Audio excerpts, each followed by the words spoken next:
Olá, meus amigos e minhas amigas. Não sei se vocês têm percebido, mas a Ucrânia tem confirmado ultimamente uma relativa vantagem dos russos nos embates e na linha de frente, mesmo que isso seja usado em seguida para pressionar por maior velocidade no fornecimento de equipamentos ocidentais. Veja o que disse o Estado-Maior da Ucrânia. Na segunda-feira, as forças russas avançaram na região norte de Kharkiv, alcançando sucesso tático. Essa situação levanta temores de que Moscou possa obter sua maior conquista desde o início da guerra. Nos arredores da cidade ucraniana de Vovchansk, onde antes da guerra viviam 17 mil pessoas, estão ocorrendo alguns dos combates mais intensos. Relatos de ambos os lados confirmam que tropas russas avançaram para os arredores da cidade, onde foram registrados tiros em áreas industriais. O Estado-Maior da Ucrânia explicou em um comunicado nas redes sociais, nas primeiras horas de hoje, no momento o inimigo tem sucesso tático na luta por Vovchansk. Também houve combates em torno de assentamentos ao sul do assentamento de Pilna. Veja o que o Estado-Maior da Ucrânia falou sobre isso. Nossos combatentes realizaram ações defensivas para causar danos ao inimigo.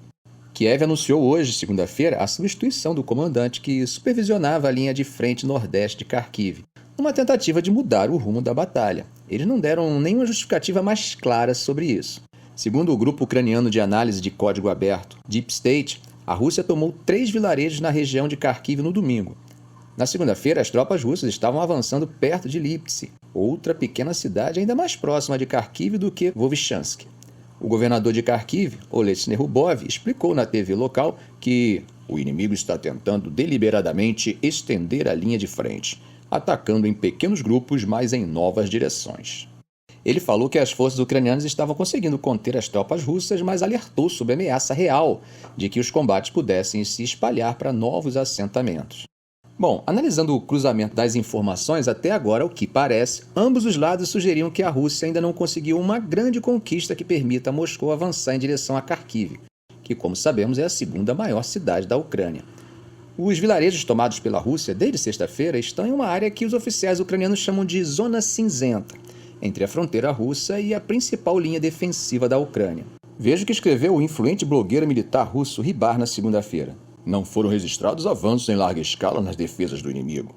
A Rússia vem intensificando gradualmente as operações militares ao redor de Kharkiv no último mês, aproveitando-se da defesa aérea limitada da Ucrânia para bombardear dentro e ao redor da cidade, provavelmente com o objetivo de persuadir mais dos seus 1,3 milhão de residentes a fugir.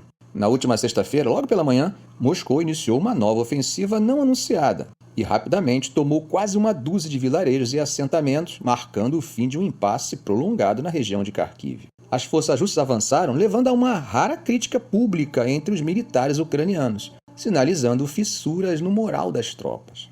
Denis Yarolavsky, um comandante de unidade que luta na área, escreveu no Facebook um desabafo emocional condenando a retirada da Ucrânia. Veja só o que ele falou. A primeira linha de fortificações em Minas simplesmente não existia.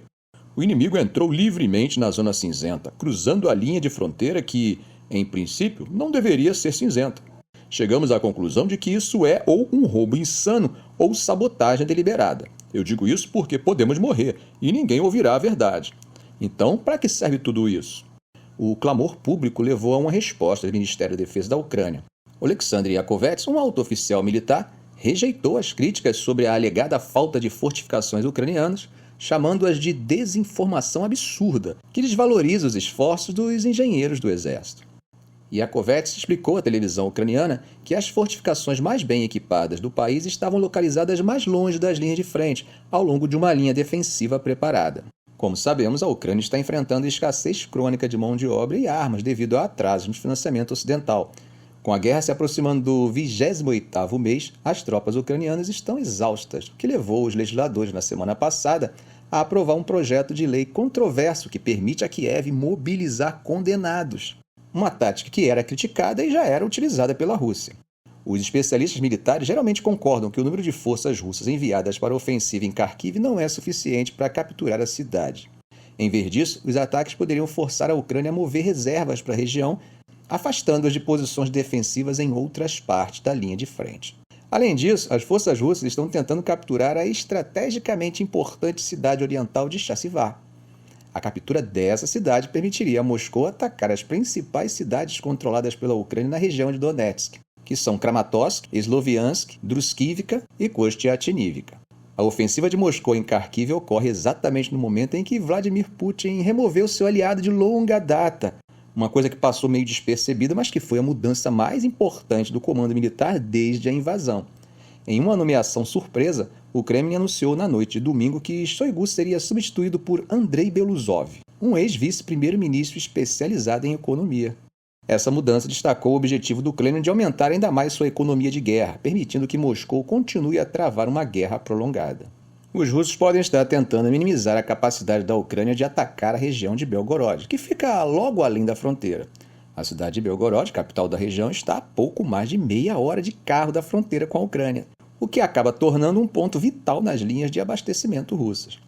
A cidade tem sofrido extensos bombardeios e ataques com drones há meses. Por falar nisso, segundo o Ministério da Defesa da Rússia, nessa segunda-feira, hoje, seus sistemas de defesa aérea destruíram 16 mísseis e 31 drones que a Ucrânia lançou contra o território russo durante a noite, incluindo 12 mísseis sobre a castigada região fronteiriça de Belgorod.